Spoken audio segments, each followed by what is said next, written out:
Is that important in trucking? Find out right after this.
All right. Good morning.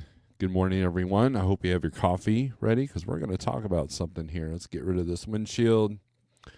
I had some thoughts because I've been struggling here in the dispatch world a little bit because of where these drivers live, which, that's what they pay me for. I'm up for the challenge or whatever, but I kind of wanted to go over a few things because a lot of people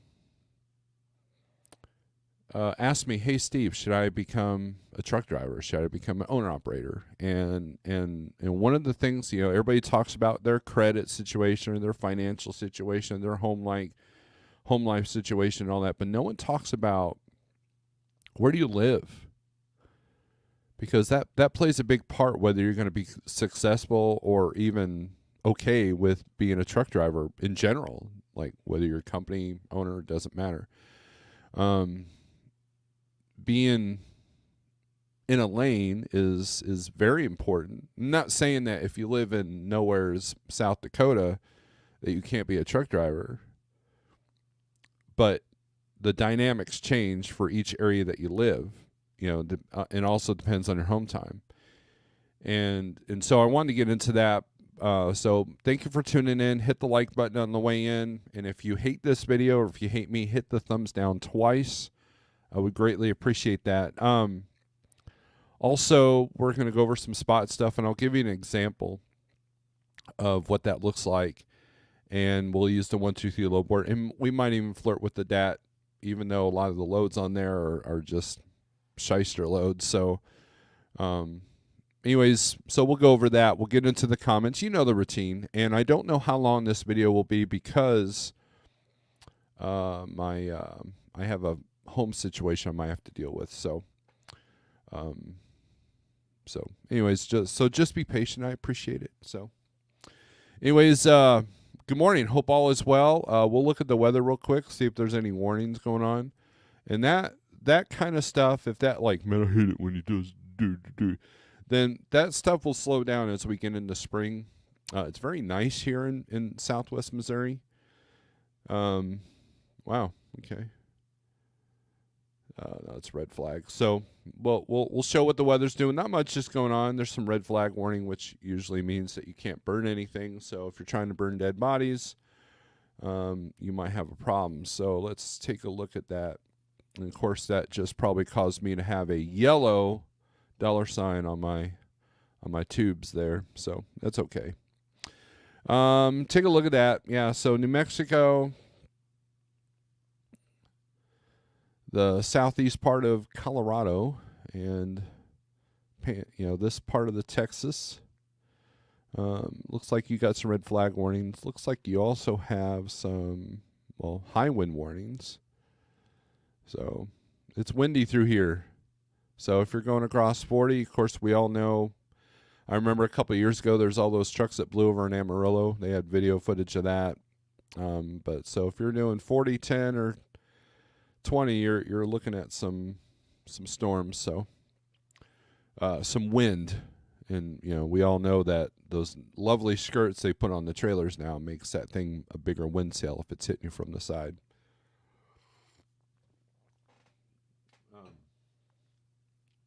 But so there's that. So, anyways, we'll get into the comments and then we'll get to the load boards. And I want to explain something about where you live, because that's very important. Trust me on this. I've witnessed it over and over and over, and it's also going to change on how you run. If you're 100% spot market, it's going to change how you run, depending on your home needs and all that. So, anyways, that's why everybody's situation different. That's why you can't do blanket statements. Should you become a truck driver? And you go, yeah, it's a great paying career. Well, where do you live? What's your money situation? Do you like being on the road? Do you have little kids at home? That kind of thing. So, all right. Sup, says Southbound Pachyderm, Buck Brown. Good morning. My name is Nobody. Good morning. Greg Zimmer. Hey, my name is Nobody. I'm going to call you today probably just to kind of touch base with you. Greg Zimmer, good morning. Haven't talked to you in a minute, but hopefully you're doing all right. TJ, good morning. Hope all is well with you. Sterling, oh crap, safety manager is here. Yes.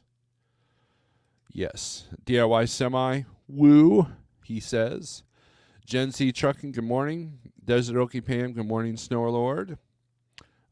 Sterling says he's boycotting 47 states, and I bet you there's not politics involved in that. So, good on you, Sterling. Hold your ground. CDN Freight Broker. Good morning, Steve. FYI to chat audience, freight brokerages need to make above 15% profit, ideally 19%, or they won't stay in business. Know this. Don't be mad. It's just smart business. That is an interesting, that's a good question for owner ops. What kind of percentage profit do you need to survive? Now, if you're constantly in and out of the MHC dealership, that might be a little bit higher than a different truck, right? So that's the biggest thing. Like if someone asked me, would I buy another truck again? That's the biggest thing that would hold me back would be whether I want to deal with the repair situation and how scrambled and screwed up that is now. So good on you if you can. Good on you drivers that can kind of mitigate that a little bit. TKM Express LLC, good morning. I don't remember seeing you before, so good to see you. Flatbed Trucker, good morning. Josh Vegan, howdy you all. CDN, I mean overall average among all broker agents.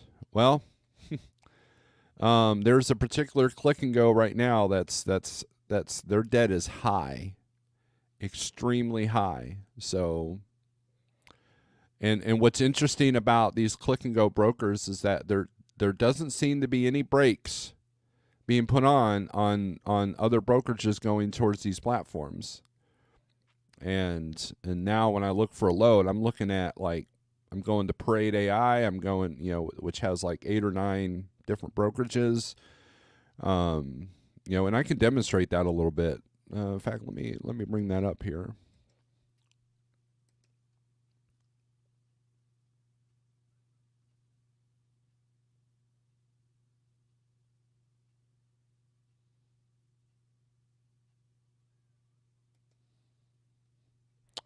See if this has any sensitive information. All right, so here's a perfect example. So let me present this screen. Let me get rid of this comment here. All right. These are all. So if you go to parade.ai, this is all a lot of carriers, not all of them, in one place. So you got Aiden Logistics, ARL Logistics, Decker Logistics, EPS Logistics, Helix Logistics, Hub Group, Jones, Live, M2, Mariner, PGT, Reed, Steamboat, Trident, Tucker Company Worldwide, and USA Truck. And that's just on this one platform. If I go, I have a platform for Werner. TQL's got their own low board and website now, which I believe they actually show the actual places of where it's picking up. See who else? Who else is in these favorites here? Let me. Arrive Logistics has their own website. AMX, Skybits.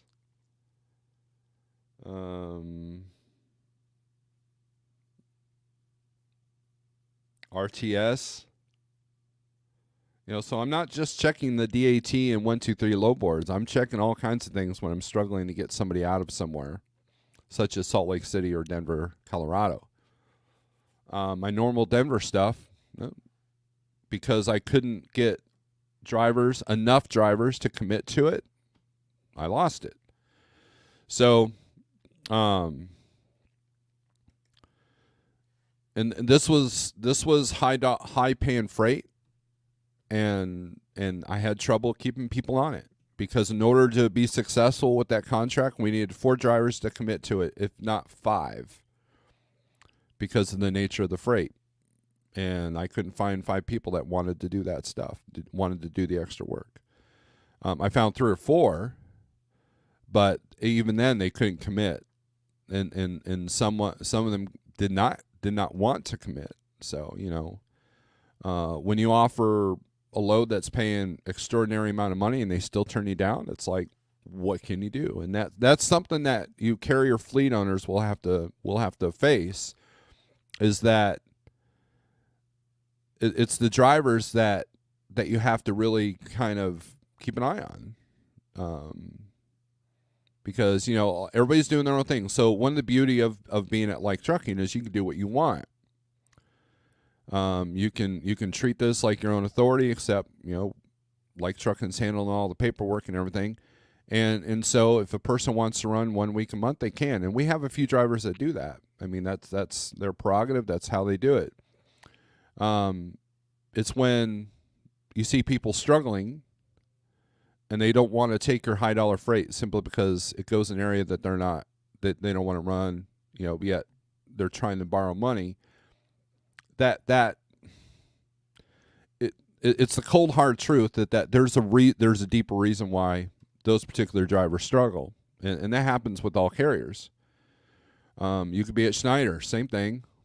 Schneider's like, well, I'm not willing to do this, that, or the other. Well, that truck payment dictates what you can or cannot do, or or how much freedom you have. So just keep that in mind. But anyways, so now I struggle to get out of Denver just like everybody else, and other than the carrier that contracted that.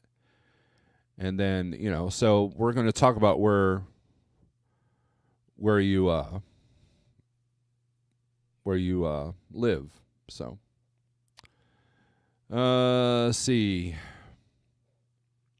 Pigtail, good morning. Chief Freight Hauler, I appreciate all the drivers boycotting New York. They helped me get over $400 over lane rate. So I watched a video where a lot of these anti-Trump groups are using this to show how bad truck drivers are. And so what they're doing is, YouTube Shorts and TikTok, they've got that whole reaction thing where you have somebody, at the bottom of the video reacting to something that somebody else had made. That's what's making money right now, by the way, on the YouTubes. And And what they're doing is they're getting recordings, or they're getting drivers saying, "Oh, I was just told we're not going to New York City. I was just told that, we're shutting down all operations in New York City." And I find that very hard to believe that someone would shut down all their operations. Like, let's say I'm Procter and Gamble, and I call a trucking company and say, "Hey, I've got this load going into New York City. It's paying X amount. What can you do that?" And the trucking company goes, "Nope." Do you see that actually working? Do you see that actually happening? There's a lot of trucking companies that don't go into New York City anyways, regardless of what politics are doing. But see, here's the thing though. They're using all these videos, all these like declarations to make truck drivers look bad, because at the end of the day, the public wants their Amazon package. The public wants to be able to go to the pharmacy and get their medications for their kids. And they're either going to blame the truck drivers, or it's just another reason they hate Trump. Some people were even saying, well, Trump's, making the truck drivers doing that. You got to understand the toxicity of social media. And so you got to look at that, what the intention of that is. And it's not going to fare well for the truck drivers. Because for every one company that doesn't want to go in there, let's say Procter & Gamble says, "Okay, I'm with you, man. We won't send anything to New York City either." Well, Unilever is going to come up and say, "We'll do it." Or vice versa, right? Like everybody made a big deal a few years ago that Chick-fil-A doesn't work on Sunday, right? But Popeyes was like, "We work on Sunday. We don't care about religion. We don't care about this. We don't care about that. We'll give you what you want." There's always somebody to replace you if you refuse to do something. Just like refusing to do a particular kind of load, and guess what? Everybody gets replaced. And trust me, there's a lot of people that don't put politics in their business. There's a lot of immigrants that will do those loads. There's a lot of people starving. And if the company goes, "You know what? We're going to capitalize on the fact that no one's going into New York City. So guess what, man? I'll pay you extra to go into New York City." And that person who's starving has had the carrot dangling in front of him for 3 years, trying to finish a 6-year note on a truck, is going to go, "You know what? I'm going to do that. I don't care about your politics." You know why? Because I'm behind on my rent. You know what I'm saying? So that's what you have to. This is the world we live in. I'm not saying don't stand up for your morals or your principles, and boycotts can work. But just realize that some boycotts won't matter. Well, it like if you're sitting there going, "I'm not going to go to New York City because of the Trump thing." Okay. I can respect that.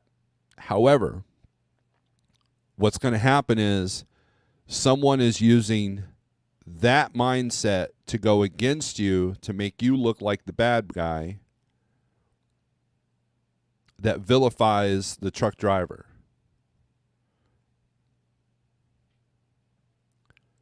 Let that sink in.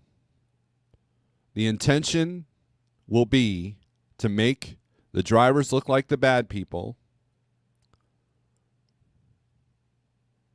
And what happens is it creates more the team player thing. Like for example, the Trump hating people will be like, "Look what the truck drivers are doing. They're all racist bastards," right? And then the pro-Trump people are going to be like, "Look at the truck drivers, stand up for this. Yeah." It's created divide, even more divide than there was before. And now we're in the middle of it. Now truck drivers are in the middle of that. So to me, it's an inefficient way to protest. And besides, it's easy for a trucking company to go, "Yeah, we don't go to New York City." So, there's that. Just like it's easy to have a shutdown when there's no freight. And you know, and I read the comments to one of these videos, and you know what every single person in the comment section was saying about truck drivers that don't go into New York City? They were saying stuff like they're racist. They were saying stuff like, well, they shouldn't gripe that they're not making any money anymore. So you're losing the sympathy of the public to where if you sit there and scream, hey, the brokers are taking all the money and we're going to shut down and we're going broke and it's destroying my family, they're not going to care. You know why? Because you shut down. They couldn't get their stuff because that's all people think about is themselves. And they're going to go, well, it serves you right to go out of business. Just like when Budweiser did their thing. You know, everybody's like, it serves Budweiser right to have those millions of dollars of losses, right? So there's no empathy on either side. And what happens is the people that are just trying to make a living or get caught in the middle, and it becomes a huge crap show. So that's all I got to say about that. Jose, good morning. Hellman Trucking, good morning. Fate Trucking's in the house. You live in Minnesota. Very good. Yeah, I keep forgetting that we have a narrative here. Good morning, Russell. Heading to Kansas City, Missouri. DIY Hush on Parade. I live in Lee's Summit, Missouri. It's a good spot. Josh McLean, good morning. DIY Semi has a low board also. Rockin' Robin, what's up? Snorelord is the Denver stuff for light drivers, or was it something you could broker out? No, I couldn't broker it out, and it was only for light trucks. I tried putting an outside carrier on it, not as a double broker thing, but as like give a phone number to someone, and they wouldn't do it. Here's the reality with the Denver stuff. They wanted to contract that out. They didn't want to put it on the spot. We were put on a preferred list. We were committed to one a week, and we kind of, between me and one of our drivers, we were able to kind of finagle that a little bit. But as people started to drop off, it became harder to be more consistent. And because the broker wants consistency, because the broker doesn't want to deal with the new carrier all the time, we got preferred treatment if the stuff wasn't contracted out and covered. But their ultimate goal was to contract that out. And there's plenty of carriers that live in Denver that were willing to take that for a lower rate than what we were doing it for, which is still a better rate than what you can get out of Denver. So that was a deal that we had set up, and it when it worked well. But for the most part, their ultimate goal was to contract that out. And because I couldn't get so many drivers to commit for so long, I couldn't create a contract with it. And this contract was with the broker, not with the customer. So it's not like we can go into the customer and try to, because the customer doesn't want to deal with direct carriers. They would rather deal with the broker that deals with the direct carriers. That's how logistics works. So just kind of keep that in mind. Jackknife, you live near Hazleton, PA. That has its own struggles. We'll get into the whole thing if I can get to these comments. I've seen many people say their business put so many limits on themselves and their business suffers so much. Yes, that is absolutely true. Flatbed says my company does go to New York City. At all, period. Reality, when whole owner operators started drive your own truck, look up class 1 drivers in your state. Most are owner operators of lease jobs. It seems way lease company driver jobs available. Thoughts? Yeah,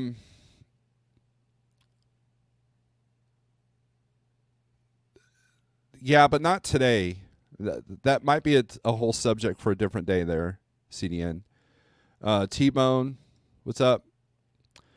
There's guys posting on Facebook, $3.25 a mile freight going into New York City and talking about brokers giving out incentives, extra money. Right. Well, because he who controls capacity wins the game. Right?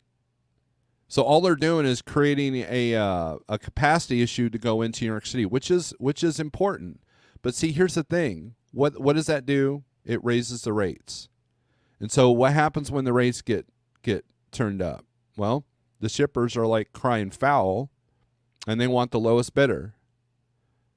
The brokers use it to their advantage to be able to price it higher, right? So next thing you know, it's all jacked up, and everybody's making money except for the people that are boycotting, that are starving in a world of trucking right now that's struggling with quite a few things. And so what it's doing is it's creating a dynamic change. And those are the things that you have to recognize. Asking for a friend, reason upcoming USA election, regardless of your party of choice. Why does everyone want an old man to run the country? Would getting someone in their 50s be more relevant? Well, that's a whole different topic for a whole different day. When the Canadian drivers were protesting mandates, I saw people online call them fascists. People just react now. They don't put any thought to what's actually happening. Right, and that laws of human power or human nature talks about that. It talks about people don't use critical thinking, so therefore they judge. And what did the Canadian government do? It made those guys look like they were villains. Even mess with their bank accounts and their DOT numbers and everything, right? So, yeah. Supposedly a New York City politician already mentioned how autonomous trucks would put an end to freight disruptions caused by extremists. There you go. Now they're calling truck drivers extremists. See, that's what I'm talking about. I've had it. I'm boycotting, never driving to Hawaii again. I live in Fate's third vacation home in Florida. That makes sense. Cents per mile. Coach is ugly. Send all the rookie drivers in New York City. Yep, get them all in those parkways, right? I love that. Cents per mile, not Florida. It's Texas, South Padre Island. That's true, CN, about lease. Okay, we're not going to talk about that. What I found funny about the Canadian protests, even if Canada lifted the border closure, the USA had mandates. The USA didn't remove mandates when CDN drivers were protesting. It was a global issue. TKM says I. Funny how struggling truckers are boycotting for a multi-billionaire. Yes, that is the other irony of that, right? Cassius King, what's up? May we see angry Snorelord? Not yet. Not yet. I reserve those for Saturday nights, which no one shows up for. So let that be a lesson to you. If I go live on a Saturday night, there's a bigger chance that you'll see angry Snorelord. You can't run a business off emotions. I'm going to drink to that.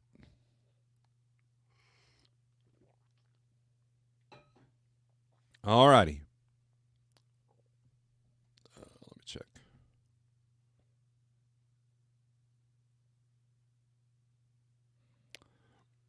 Sorry about that. The person that texted me. Sorry about that. I didn't realize that was a secret. All right. So where do you live? Let's bring up 1, 2, 3 here because that's what I do. Oh, got this on 2 tabs. We don't need that. Let's take that out. All right. Load availability. So let's say that you're like, man, I want to become an owner-operator. And I want to go in the spot market. I'm going to get my own authority and get in the spot market. I don't have any direct customers yet, but I'm going to do it anyways, right? So let's take a look at, actually, let's use flatbed as an example because that's been very telling here lately on this map. So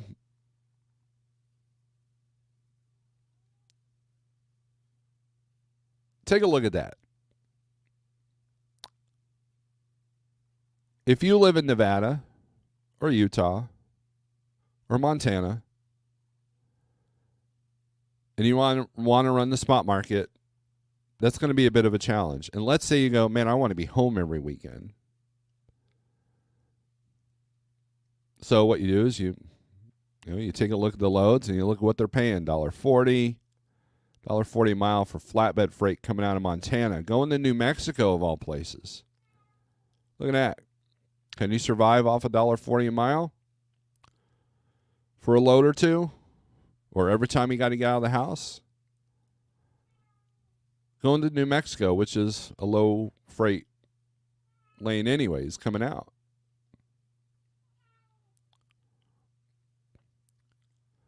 You'll have to forgive the cat. It is upset because there's been cat fights outside. So, anyways, now, get rid of that. But let's say you live in, Louisiana. A little bit better rates, right?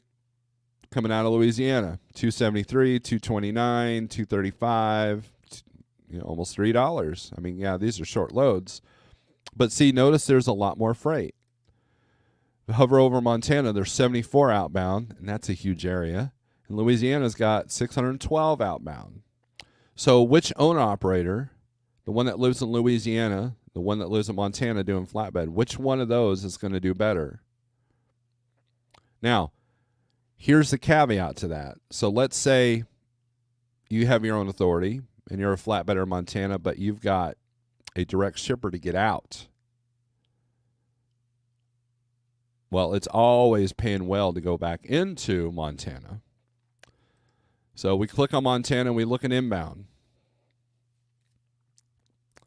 $3.42 a mile, $2, $3.42, 148. Again, it's probably a partial. Yeah, it's a partial. 225. But look, there's not much. So how often could you get home? That's something to keep an eye on, right? That's something that to take into consideration. Now, as a company driver, same thing, same principle. Now, if you're getting paid per mile as a company driver, cool. Not your problem, right? However, if they struggle to get you home when you need to be home, that could be a problem. Or if they struggle to get you out, because most trucking companies that will hire you as a company driver probably have that direct freight coming out of Montana. But it's still going to be far and few between. See? So that's something that you need to take consideration. So let's go to van here, because this is more an extreme. So let's go to van, where it's a little bit more peppered. Still, Montana, there's 6 outbound loads and 13 inbound. But look at Louisiana now. 159 out, 185 in, 10 intrastate. Now, the higher intrastates that you see is where you're going to be able to be more successful as a day cab driver or regional. Because a lot of those local carriers will take that so they can get their people home every weekend. Because, face it, the old days of coast-to-coast trucking have been, a lot of companies are trying to get away from that. J.B. Hunt got away from that, which is why they have all the regional and modal stuff. Intermodal stuff, because they recognize that people want 5 days on, 2 days off, 9 to 5 job type scenario, and you don't have to live in the truck for 3 or 4 weeks. They recognize that it's a little bit easier to keep drivers if you can do that, and that's what they've completely changed their model because of that. And what it's done is it's changed the industry. With all the DCs and everything, it's all about distribution. So. But where you live is important. Now, if you live in California and you run the spot market, depending on what the market's doing, you go in. It used to be you used to go in for good money and come out for horrible money. Now it's the other way around. But eventually you need to get home, right? So you're going to take your hit going back home. So what would you do? Maybe you get a higher rate that goes to Arizona and deadhead into California. Or maybe you get a higher rate to Washington and then drop down to California with a cheap rate. So you minimize that cheap rate going in. Same thing with Denver. It's the opposite. Colorado, if you live in Colorado, you're going to take your cheap hit coming out unless you have a direct thing coming out of Denver for paying well. And it's going to be something that no one else wants to do. It's not going to be your P&Gs. It's not going to be your Pepsi. It's not going to be your beer. It's going to be like multi-stop stuff that no one else wants to do. And so you got to be willing to find the drivers that are willing to do that if you're the company owner. If you own 10 trucks and you have this contract with the direct shipper that has multi-stop loads, well, guess what? Will you be able to find drivers that are willing to do that? Even as company drivers, a lot of drivers are like, I ain't doing that. I'll go work for someone else. And I see it all the time. I've seen it all the time. Because what that company driver doesn't recognize is that that's a mode of survival for the carrier that lives in Denver. And it's always good paying coming back. You could be in New Jersey, and the highest paying load on that board is usually going to Denver. So just kind of,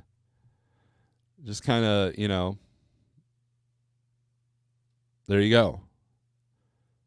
So where you live is important if you want to be a successful driver, whether it be company or owner op. Not saying that these red states are impossible, but if you live in Missouri, like I do, and live right off of I-44, guess what?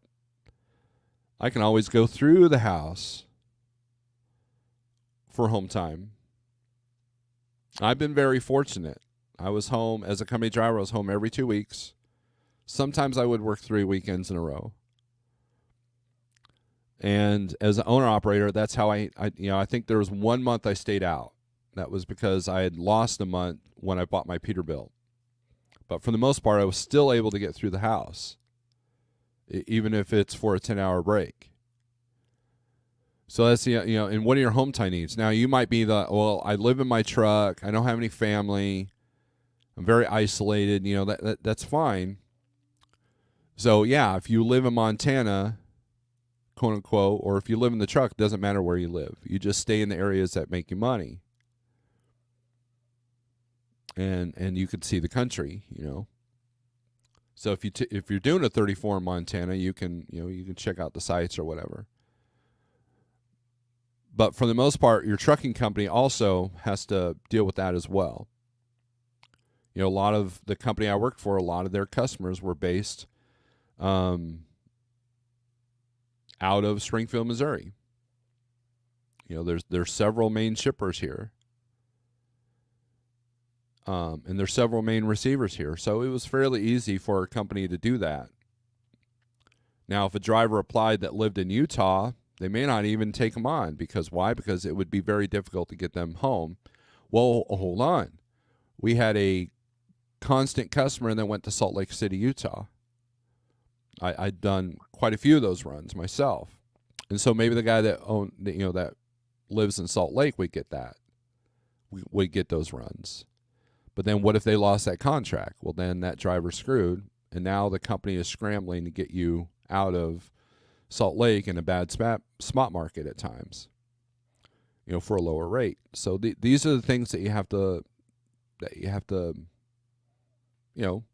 if you're looking to buy a truck, you have to understand that. If you live in Wisconsin, Michigan, Illinois, Indiana, Ohio, Missouri, Kentucky, Tennessee, you're going to do okay. If you live in Texas, you're going to be doing a lot of Texas intrastate, probably. It's very easy to be regional in Texas.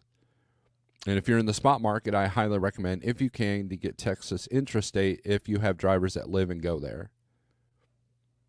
That way they can utilize the Dallas to Houston that pays better than Dallas to, say, Little Rock.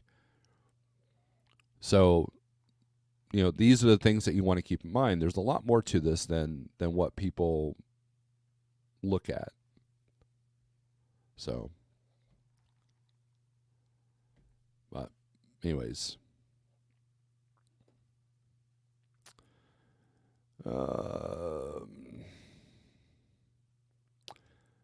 we want a president that breaks all the toys. Boom. Here's some support. Thank you, Fate Trucking, for the $10. Thank you very much. I appreciate that. Alfalfa, I live in Ohio, the heart of it all. Yes, you live in a glorious freight state. How can half the country be red? Well, it's not flatbed season just yet, so it's easy to see that, right? Fate trucking with another 15. I'm protesting these high reefer rates. Just give it away. Randy, what's up? From Hanover, PA. Now, if you live in Pennsylvania, we've got 3 or 4 contractors that live in Pennsylvania. Well, they know their terrain, they know their territory, they know when they can avoid tolls and when they don't avoid tolls, and they know their shippers. But they also understand that getting a load out of Pennsylvania is going to pay less than going into Pennsylvania. So you can either take one of two approaches. Let's say you live near Carlisle. Well, you take your hit from Carlisle to Ohio, then from Ohio, do somewhere like Missouri, Wisconsin, and then you're going to make the best money going back to PA, and you can be home every weekend. But you're going to have to watch your toll costs. Your fuel costs are going to be higher. But also, if you we have Pennsylvania intrastate, that becomes important because it might pay a great daily rate to go from, say, Carlisle to Scranton, or something like that. So so these are the things that you have to consider, and that's why if you go to Schneider and Landstar, they got like a huge book of permits. That's that thick because they got every state that's needed. They got every beer permit that they can get that every state needs. Why? Because they know that that's important to the driver. And so we have several people in Pennsylvania. So Jeff has Pennsylvania intrastate. We used to have several people that were in and out of Texas, myself included. Jeff got Texas intrastate.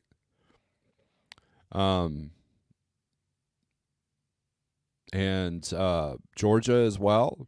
And we got people that just do nothing but Georgia and Florida and back. And they hustle, they work it, because they don't want to do Denver to the Northeast. They don't want to do that, and that's not because they're lazy. It's not because they're not lazy. It's because they have found the groove that works for them, to what their needs are, what their home time is, and they know what to expect.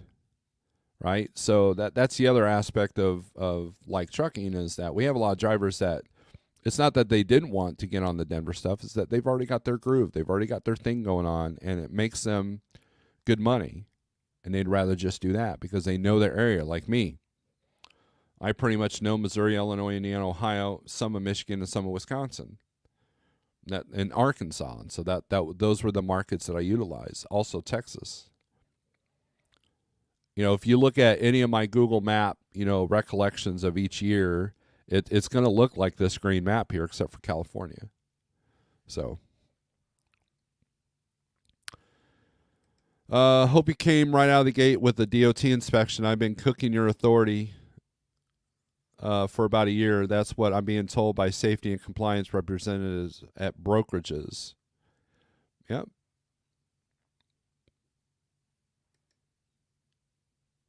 Jackknife, did you decide if you're going back to your own authority? TKM, I live in Seymour, Texas. $1.50, $1.80 in a 100-mile radius to load a van. I usually bounce to DFW for 3+. There you go. So you've adjusted. Here's the thing. You've adjusted your business to reflect that, correct? That's the other thing. If you live in Montana or, say, South Dakota, and you have a $5,000 a month truck note, you better figure it out pretty quickly, or else you'll go under really quickly, right? Cheap freight hauler, it's a crapshoot right either way right now. There you go, Jackknife. That's you're looking to get your own authority, thinking that you're solving a problem, but all you're doing is rearranging. Most of the time when we make changes in our life, we're not solving the problems, we're rearranging them. And trucking is notorious for that. Ask anybody. I mean, you know how many applications I see where people have changed companies like 5 times in the last 2 years? They're not solving problems. They're just rearranging them. They're not solving the root problem, which might be within themselves. And how they're handling the companies, how they're handling the freight volumes, how they're handling the situation. So that's something to consider. If it's a crapshoot either way, well, then what's the lesser of two evils? What has a better long-term plan, not a short-term plan? Because a lot of people jumped in the flatbed for a short-term plan, not recognizing that it was going to hit the dumpster, and it did.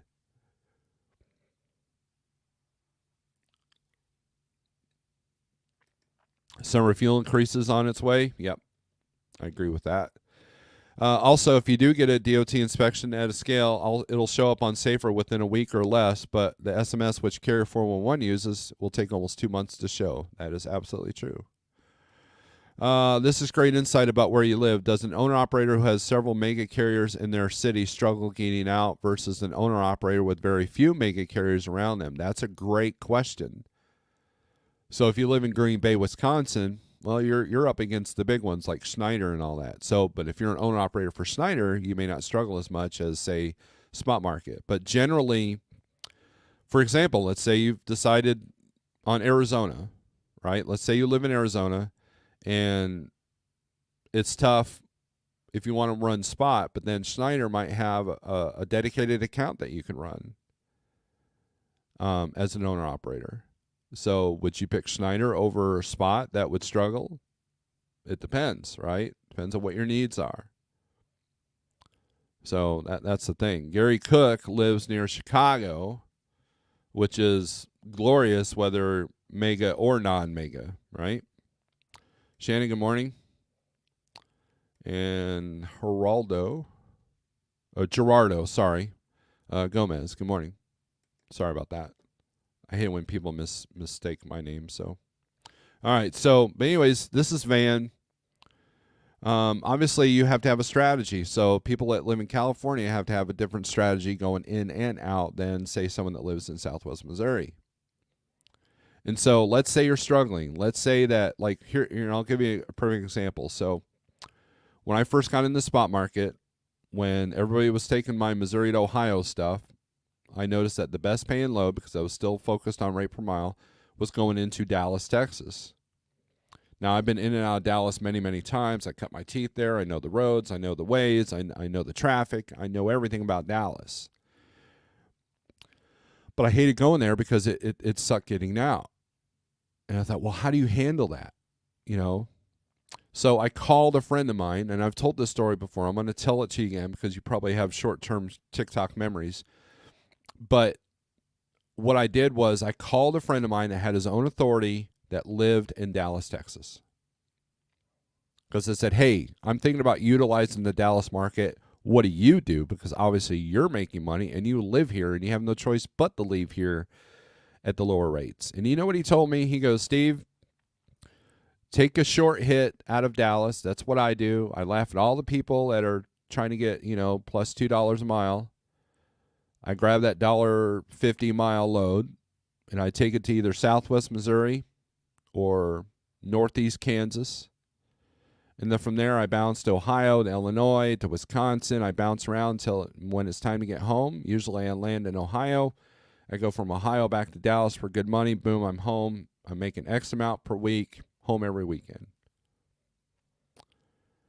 And I was like, so I started to do the same thing, except I would change mine up to get a good paying load into Dallas, take the hit from Dallas back to Missouri, and then by that time, if there was stuff going to the Midwest, I would take that.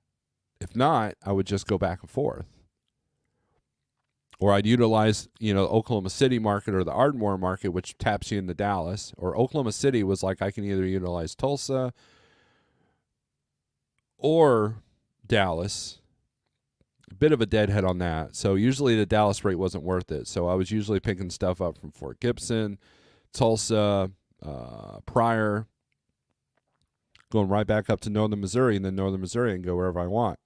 So if there was nothing from Springfield to Columbus, I would do Springfield to Dallas, Dallas to Kansas City to Columbus, and then Columbus back to maybe even Dallas again, and just go home under that load for a 34. Because there was an extra day on it, right? So I would leave Sunday morning instead of Monday morning if it delivered Monday, that kind of thing. So I knew my market, and I learned a lot from the company I drove for as a company driver. What do they do? What customers do they have? That kind of thing. But I don't know what I'm talking about when it comes to dispatch, so don't listen to me.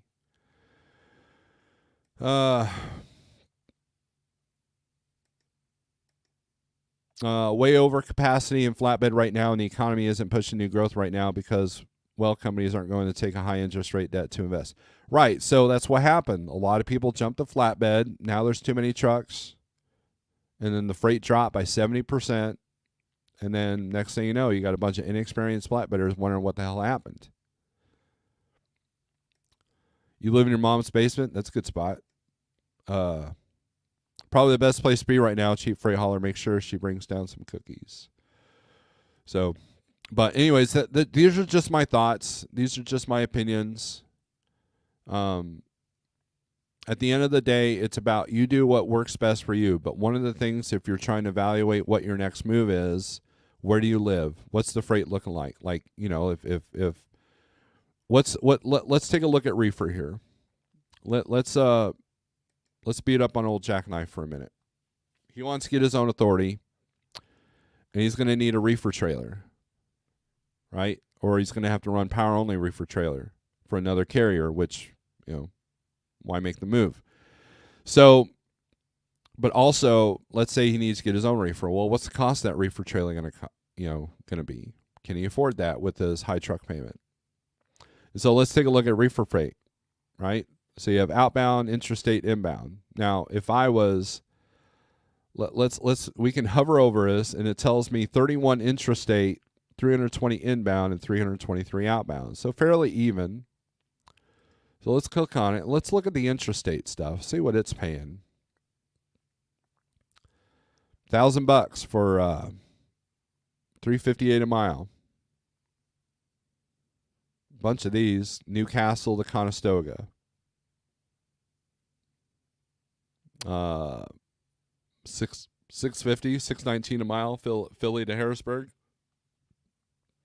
$11.61 a mile to go from Reading, New York. 700. So, but you're looking at the daily average here, and it's about $600, $700, $800. They're all over the place. 900 here, 400 there. Pennsylvania is a big state, so it depends, right? But let's say you're an out and back situation. Here's a bunch for Transportation One. I would call them and say, hey, I notice you got one of these every day. Hook me up, $9.50 a day, right? But you have to have your Pennsylvania intrastate authority. Now, if you have interstate, actually, if your authority's out of Pennsylvania, you probably have that. But, so let's look at outbound. Rates aren't so good. In fact, they're not even posting rates. They want you to slice your own throat. So let me look here. So let's post this by highest rate. Well, your highest paying overall rate is going to go to California, which $1.40 a mile. Utah, $1.47. See the rates coming out of Pennsylvania going west? Right? And then $2.18 to go to Miami. And what are you going to get out of Miami? We all know what that answer is, right?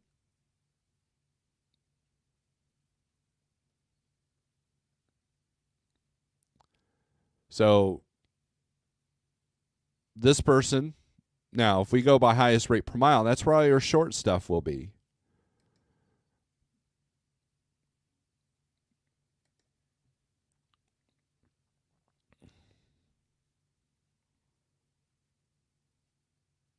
You got $14.71 a mile. Ooh, $250 though. Going into New Jersey, you probably pay that in tolls. 800, 850, 550. So you can kind of take a look at that. I once had a driver call me, say, "Hey, I want you to dispatch me. I need to be home every other day, and I live in Jersey." And so I was like, so all I did was go up to New Jersey here and looked at the sort by rate per mile for all the short stuff. And I said, you need to tell me your cost because you're looking at about $500 to $600 a day, which is what I'm seeing here. There's a couple of nines. But then this gets eaten up at tolls. Let's take a look at Somerset, the South Windsor, probably Connecticut. Take a look here. Yep. 837 is or 997 is the cargo chief. Load of perishables, 50, 70 degrees. Look at the toll cost, $164 on a toll for a $900 load. So, and then add the high price of fuel in the Northeast. And then what are you going to get out of Connecticut? How many miles does this run? 167 miles? So maybe you have to deadhead 150 miles from somewhere to Somerset, and then from South Windsor, you're deadheading another 150 miles to grab another load, so it returns right back to Jersey. Well, guess what? All that money gets swallowed up with this daily rate here and the tolls. But the person never called me with his costs. He could never answer that question.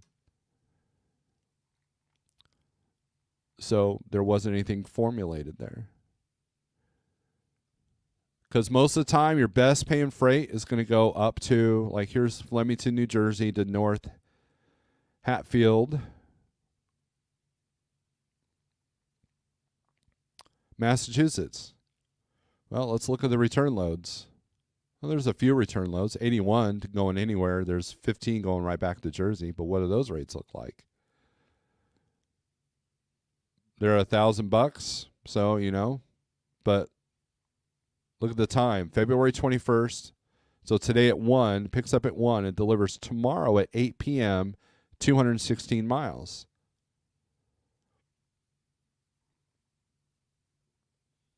And so if you run super local or super regional like this, you're going to be sending a lot of times at truck stops and at shippers and receivers at dock times and all that. Because 219, that's only 5 hours of driving, you know, in the Northeast, 4 in a normal place. And there you go. And then what's the toll count on this? $126 in tolls. Well, I can avoid the toll road. Well, with this kind of time on this load, yeah, you could. But then that burns more fuel, right? Because you might be doing 50, 100 miles out of route to avoid, you know, the turnpike there. So these are things that you have to evaluate.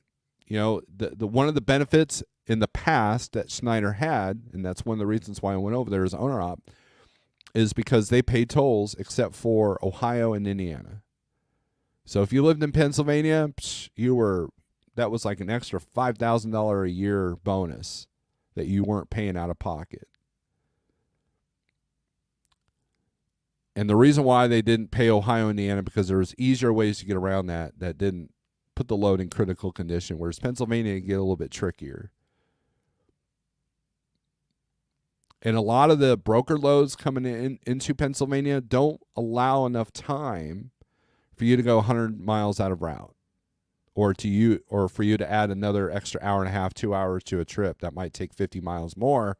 But it might be an extra 2 hours because it's a lot of stop and go U.S. highway stuff. So these are the things that you have to kind of recognize. And it's tough when you've only had your CDL for a year and you're thinking about buying a truck, right? You just don't know these things. And the companies count on you to not know these things.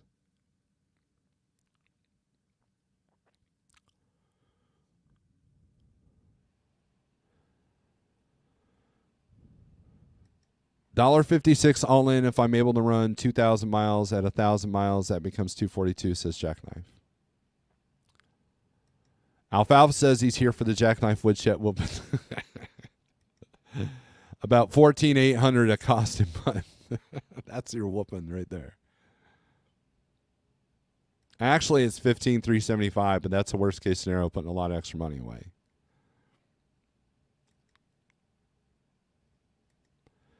Do you play video games Elden Ring? I have no idea what that means. I know what video games are, but I don't know what Elden Ring is. So,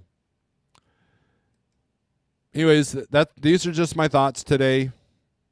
You know, I mean, you guys have listed where you live. If you live in Chicago, again, if you live in, now Pennsylvania is a green state on this map, but you got to recognize that.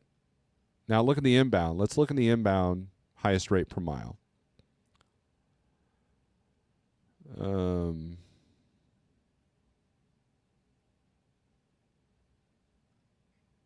know why it's still showing Jersey. Probably because of the radius. Here's 1,500 to go from Verona, Virginia to Swedesboro, New Jersey. Oh, because we're in Jersey. That's why. Let's go back to Pennsylvania. I apologize. All right. Now let's look at inbound Pennsylvania for good old jackknife there. Colorado to Sacramento. Oh, we're going to sort this by highest rate. 206 a mile out of wherever that is. Let's see, probably Canada. Nope, California. Yeah. Still 206 a mile to go all the way across country. That's 229 to come out of Oregon. So these are the overall rates. So if we look at the shortest, like let's say you want to be in, more regional, let's put the highest rate per mile. Inbound Pennsylvania, 700 to go from Wilmington to Harrisburg. 750. So you're looking at 700, 650. So if your costs are $300 a day, with the exception of like something like this, Paw Paw to Pennsylvania, Columbus to Bedford. So what this tells me is like, even if I'm going to regional, I want to do Michigan, I want to do Ohio, Kentucky, $4.10 a mile to go from Owensboro to Bedford, Pennsylvania.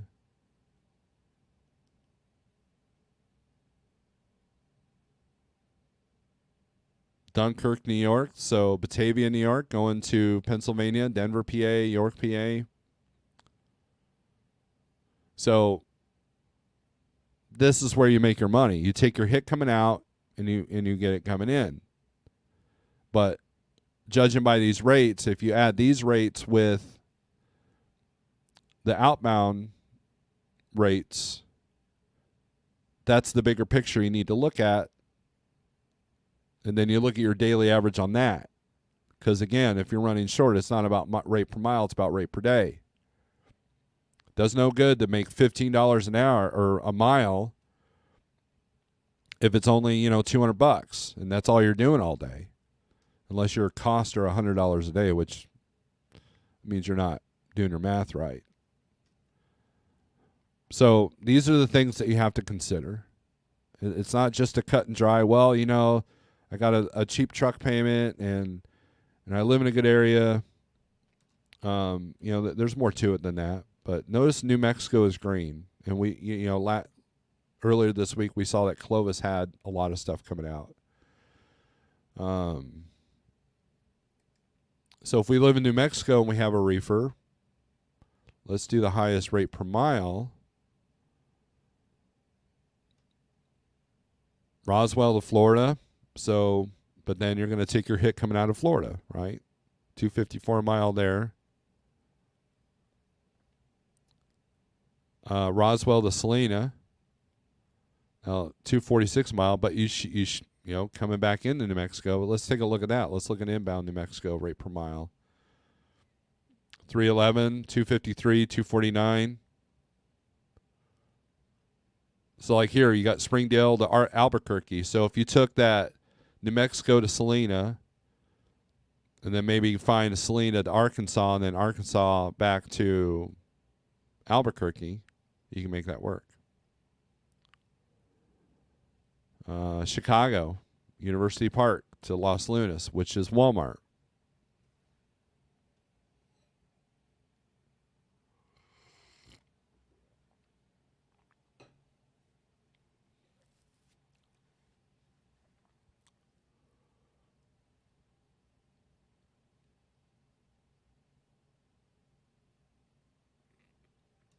So, but notice there isn't a whole lot, right, for inbound. So if we hover over New Mexico, only 15 inbound.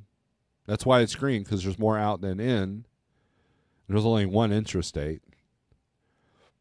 So being a regional driver may be more of a challenge unless you're going to utilize the California market or the Texas market or Kansas or Colorado and maybe Oklahoma. But these are all red states around you. So what that does is that softens this market. So yes, it's green, but so again, I'm redundant at this point. Where you live is important when running a trucking business, whether as a fleet owner or as a single owner operator. And insurance plays a role too. A lot of people don't realize this. Your insurance in Chicago is going to be higher than, say, insurance in North Dakota. So if you have your own authority out in North Dakota, your insurance is going to be way cheaper than somebody's insurance in Michigan. For your own authority. But then look at what North Dakota looks like coming out, going in. How often do you need to be home? What do you need to go to survive each month? What are you willing to do?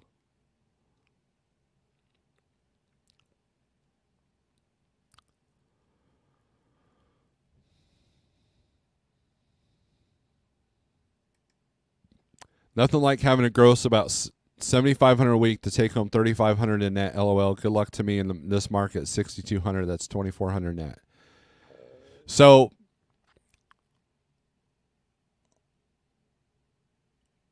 I saw a post on the Schneider owner operator page where someone had grossed. This is after Schneider's cut, $4,000, but then his net was only like $1,200. And he didn't know why. He didn't understand what's the problem. And those kind of margins would make most business people cringe. And see, if you're grossing, and check this out, Jackknife, if you're grossing $7,500 a week and you don't think you're going to make it to the point that you think you're going to get your own authority, there's a deeper problem there that you have to consider. Because I know in the van world, people are struggling to get $7,500 a week. And, there was a time where that was easy. There was a time where vans could get $7,500 a week.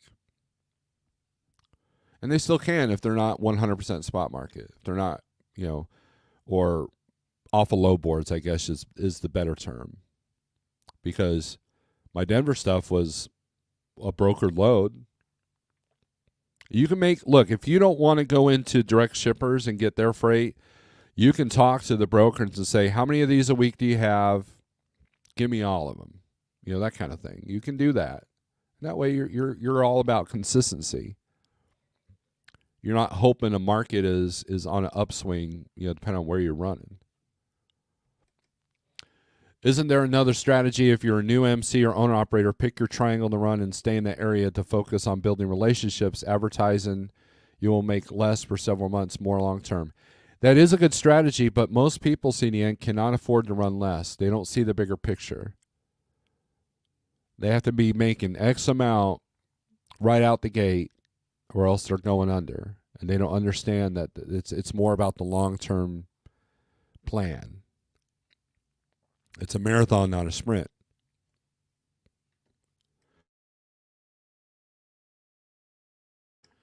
And so that is a great strategy. That's what I tell new authority owners to do. I'm like, hey, where do you live at? Let's say a guy calls me and goes, hey, man, I've got my own authority. I live in St. Louis. I'm like, perfect.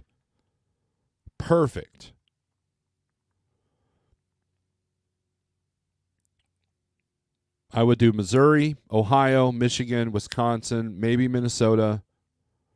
Utilize some Arkansas and Kentucky. Tennessee, I would stay around Memphis or Nashville or Knoxville.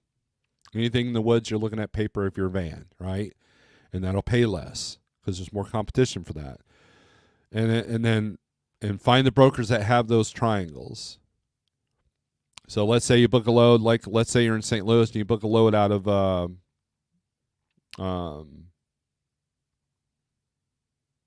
Well, it's out of St. Louis going to Detroit, Michigan. And then you ask that broker, hey, do you have anything going back to Missouri? And if they go, no, okay, do you have anything going from Missouri to Ohio? Well, yeah, we've got a few of those. Okay, do you have any Ohio that goes back to Missouri? Oh, yeah, we can do that. Boom, there you go. Run for that broker. If he doesn't need your inspections, if he takes your Gmail account, run for that broker and just, okay, keep me in this triangle, keep me above this much per mile. Be my eyes on these boards while I'm driving. Boom, there you go. I had a CH guy do that for me when I first started. A friend of mine introduced me to him. Now, and so instead of fighting for every load, now he was giving me, okay, I've got this and this, but then I've got this and this out of there that, basically he was 2 or 3 steps ahead of me, which is, at Schneider, that's how you survived. You were always 2 or 3 or 4 steps ahead on your bookings. That's a lot less stress than trying to find something at the last minute every time you're in a dock, hoping that the market isn't crap that you're going into. Because what happens is if you have a weird situation, like, if I just land in Ohio thinking, okay, it should be good, well, guess what? Maybe it's not. Maybe there was some flooding.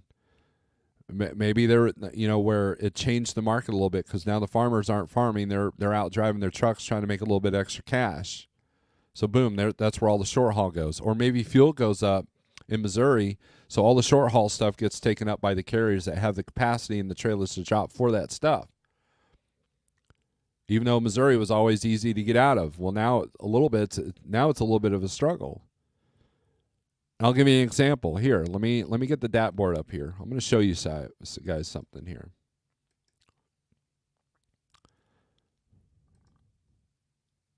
Because we all say, well, go to the Midwest, right? Go to the Midwest. We all say that, correct? Go to the Midwest where you can run. So let's do a search. Let's do a load search here. Let's do Salt Lake, and I'll get the thing on the screen here in a second. City. Let's do Salt Lake City to anywhere. 150-mile radius. I'll get this up here. Okay. Search. This is for today. Actually, no, this is for Friday. Let's do today. Because we're last-minute bookers, right? 177 loads. Now, if you hate the Northeast, well, you're not taking this Highland, New York, are you? So you got New York, Massachusetts, Florida, South Carolina, Alabama. Now, here's one, Provo, Utah to Blue Ash, Ohio. $1.47 a mile. You're looking at 1,700 miles. Van with team. Oh, that reduces that. Here's one, Tooele to Tooele or Tooele, I don't know how you say it. Going to Plainfield, Indiana. Again, 2,400. That used to pay $3,000, by the way, for van. That's Global Trans. Let's see, van with team, van or reefer, Texas. So there's a few going in the Midwest, but look at the rate on these. So if we sort this by the highest rate per mile, well, you're in New York pops up, Oregon, Washington, Oregon. So if you're trying to go into the Midwest, guess what? The market isn't going to let you if you need to stay above a certain amount per mile. Clearfield to Denver, that's always a good run. That's usually it's usually paying better than that. Just click on that one. 30-day on that, it's 1312. They're at 1,000, and that's what I've been seeing consistently this week. All right. But see, go to the Midwest. Well, guess what? Your best rate per miles are not going to the Midwest. So you have to understand that you're going to take your hit if you want to go to the Midwest. That's how this works. Look, I haven't hit a Midwest state yet. Oh, here we go. Plainfield, Indiana. Now we're in the $1.50, so now we're going to start seeing. But then here's $1.47 to go into Alabama. Alabama's a dead market, or can be for van. Right? So you're taking a hit both ways. This is a van with team. So now the rate per day plays. So if you got your husband and wife team, this would be a good load for you guys, because then you get it done in 2 days instead of 4 days. And boom, now you're making X amount per day. 27 divided by 2. What is that? So, but then you're struggling out of Alabama as well. How many team loads are in Alabama? Probably not much. But then you got this Provo, Utah to Blue Ash van with team. I would take this load. So you're at 1,700 miles, $2,500. Do that in 2 days. Boom. That's good money for each day if it's a husband and wife team. And now you're in the Midwest. You can go wherever you want. Here's Ogden to Chicago. Again, $1.45 a mile. So if you're sitting there in Salt Lake waiting for $2.50 a mile, guess what? If you want $2.50 a mile, you're going to have to either go to New York, Montana, or you're going west. Oregon, Washington, which then you'll take your hit out of there. See? Let's put in Denver. Actually, no, let's do this. Let's do Bozeman, Montana. Going anywhere for today. 6 results, 150-mile radius, right? And it's all Washington or California, Oregon. You ain't getting the Midwest. Now, let's do a bigger radius. Let's do a 300-mile radius. What do we get? 56 results. So we got a little bit of deadhead, which, counts towards time, right? But again, Washington, Oregon, Arizona, nothing going Midwest. So, okay, here's our first one. $1.53 to go to Midway, Kentucky. They've got 2 of those. One's Landstar, one's PLS. Interesting. Right? California, Texas, New Mexico, Colorado. Well, here's your shorty, $4.47. You'll probably have better luck getting out of Englewood, Colorado, going to the Midwest than you will out of Montana. But that's still a 271-mile deadhead. So when you look at the rate per mile, it's going to be reduced down drastically. So either way, you're kind of screwed. And so your business has to reflect that, right? So where you live is important in that presentation that you need to do for yourself. So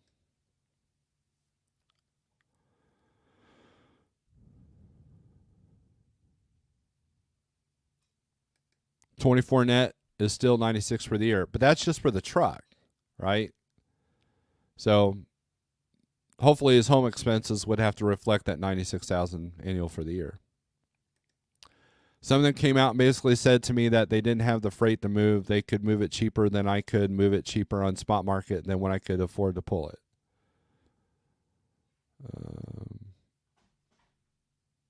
Music City Transport, yeah, that's still good, but there's a lot of risk to that right now. The market is very shaky, but at least if I fail, I can only blame myself. Why do you see Indiana plates on LTL fleets? Probably because it's cheap to have your IRP through Indiana. When I was at Landstar, it was through Indiana. When I was at Schneider, it was through Indiana. And then when I got my own plate in Missouri, it increased the price by $300. That's why these, like Landstar has an office in Indiana. So they can use the IRP there. Jackknife, that sucks. Not many shippers buy their own fleet. Hopefully they are a good reference, and maybe if they have excess freight, they will call you. Mace on to next opportunity. Let's see. You guys are commenting like crazy. CDN, well, a lot of the mega shippers haven't really picked up on getting their own fleet. Now I will say Tyson expanding theirs, and hell, Walmart really is. Yes. So what does that tell you? For flatbed, a lot of smaller places usually just use owner-operators, but it's easier to get drivers now, and trucks are cheap. So some number crunchers and companies are seeing the benefit. Yeah, a lot of people flooded the flatbed market, so guess what? Now they can ask for a cheaper truck because they'll get it. And if they don't care about their product being strapped down correctly, they'll take the cheapest bidder. right? How much should an owner-operator be setting aside for maintenance? I've been putting 12 cents per mile, and I drive a 2018 Freightliner. I would double that. 24, depending on how many miles you're driving. Whatever your maintenance account is, I would double it. With the way these shops are running and these DPF systems, I would double that.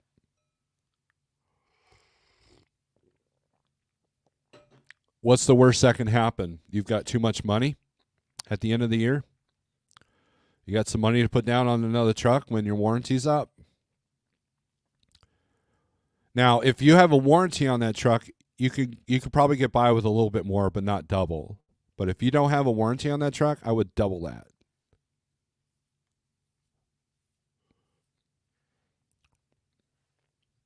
And at the end of the year, if you had a good lucky year, which I did with my truck a few times, then that rolls over to the next year.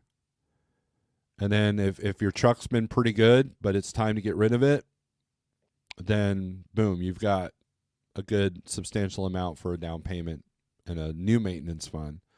Like, so if you have 30 grand saved up, use 10 to put down on the truck, or maybe 15, then keep the rest for the new repairs, and then just keep that momentum. And what you'll find is every 3 or 4 years, when you trade in your truck, you'll be able to put more and more down, which eventually you'll be into that new truck realm where your payments are only $1,500 a month because you're able to put so much down. That's a strategy that some people have told me that they do. Did I do that? No. But, like I said, take everything I say with a grain of salt. 2024 is not the time to get your own authority, and you have limited experience. Just saying from observations from market conditions. I will agree with that. Gary, everyone has a different approach, but I set aside 20% until I have an escrow of 10, and then I set aside 5. That's another one. You can stagger it a little bit. Start off doubling it, and then when you get to a certain amount in the bank, then you can kind of release it a little bit if you don't want to build that momentum each time. But it doesn't take much. 10. I don't agree with that 10K because one turbo and a tire can take that out. Unless you got a warranty, then that's a little bit different.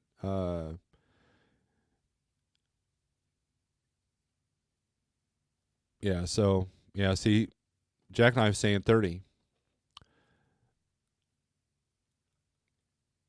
Now, I have a question for you, Jackknife. How much maintenance were you putting aside on your international when you had your own authority? How much was that?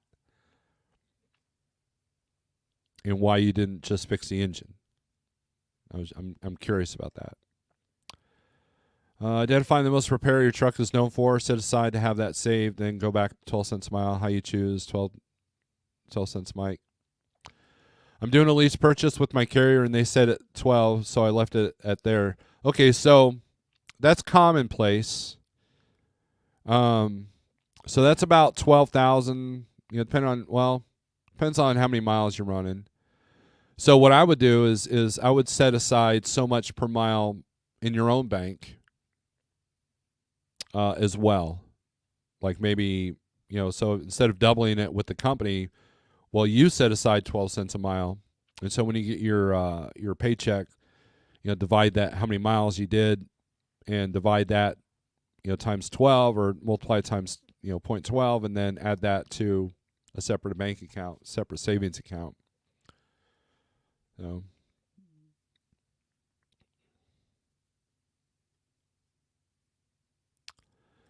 If I still had my 94 and I got my authority running 10,000 miles a month, my cost would be $1.15 a mile compared to $1.58, a lot easier to net off $1.15. I disagree with you because you should have been putting back more for that truck since it was used. And so it was used. And of course higher fuel. So I don't agree with those numbers. In fact, your cost should be a little bit more per mile running that old truck because you burn more fuel And you need way more money in maintenance and repair than you had been putting back. So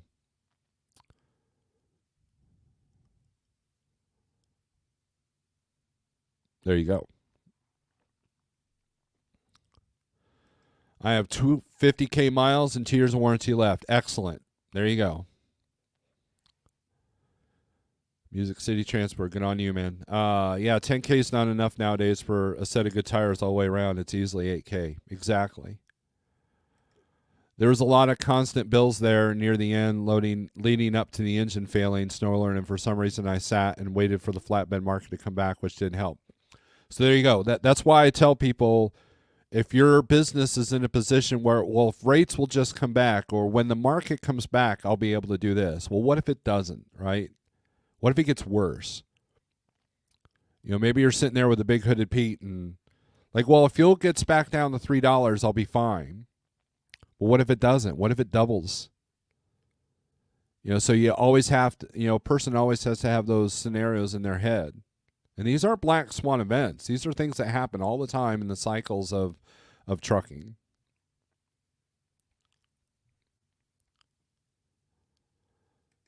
Currently, my maintenance fund is at $55,000. I'm still adding 5%. Excellent. See, talk to people like that. Talk to people like Music City, what they're doing. Ask the questions like Gary did. Talk to the people that know, like Mr. Charles, right? These are the people that can help you.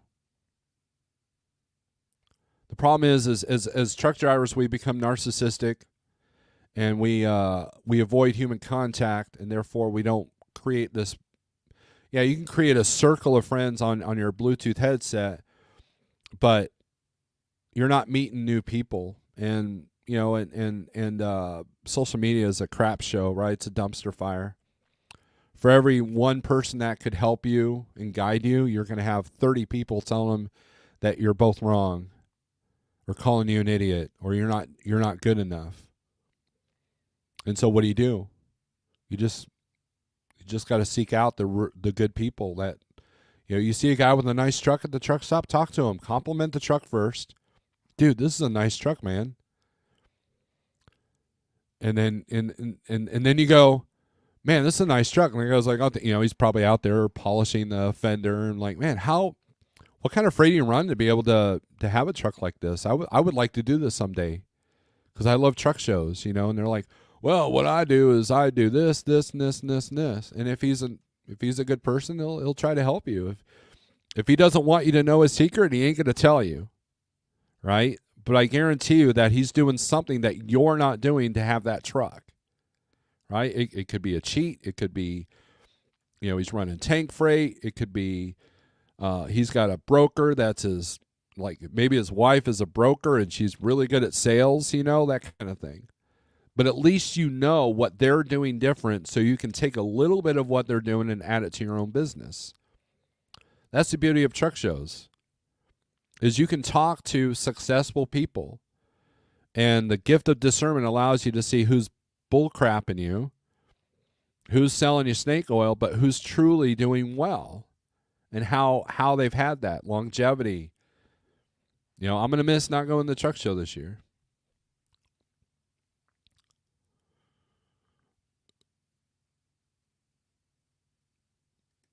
The insurance would be substantially less, and the payment will only be $975 a month instead of $4,000 a month. Right. So that means that you'd be able to put more money aside for the maintenance. That's where that money gets made up. So if that truck blew its engine, guess what? Write a check, it's done.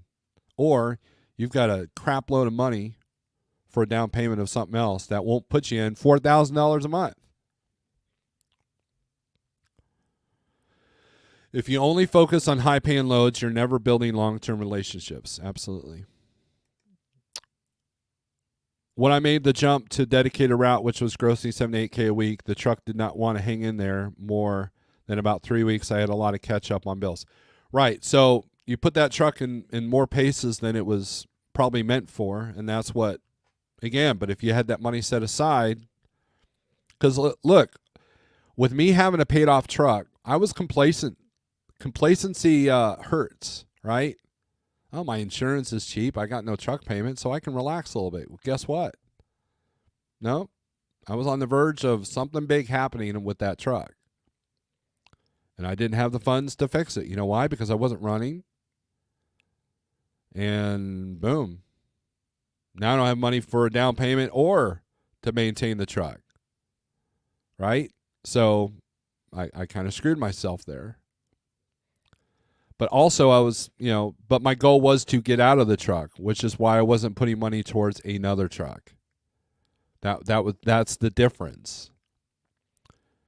Is my goal was not to get another truck.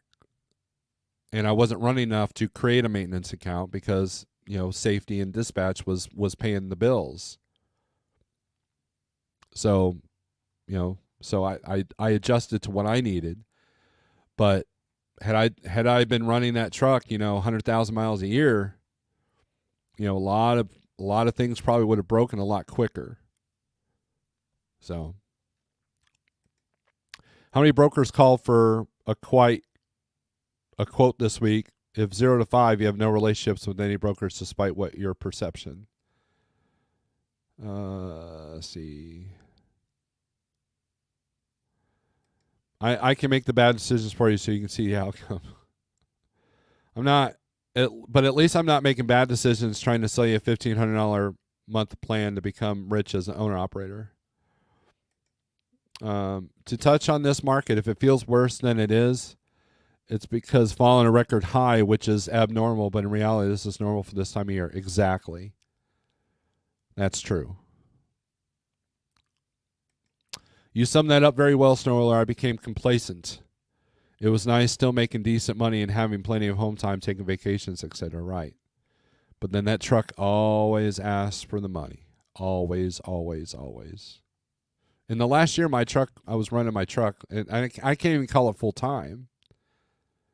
It would still cost me like $25 in 1 year because I needed new tires, I needed new brakes, I needed all this new stuff. And the DPF was getting ready to flip me the middle bird. So, and the thing that maintained my DPF was I don't idle. So, but I didn't put a whole lot of miles on that truck as well.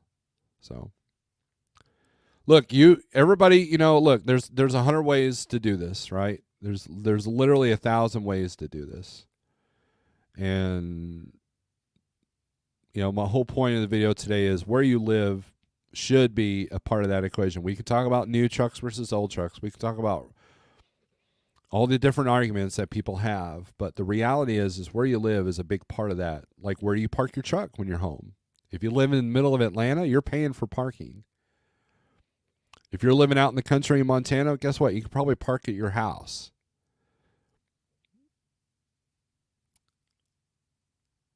The smart ones bought the parking lots, bought the plot of land to build parking lots so you can park your truck. And they charge you for it. That's the smart ones. I wish I would have made that move like several years ago because Springfield just went from 1 lot to 8 lots here in Springfield to pay to park your truck. But hey, what are you gonna do, right? Oh, Sterling gifted 5 memberships. Thank you. I need to do some. See if we got any haters in that list. Yep, we got a couple of haters in there.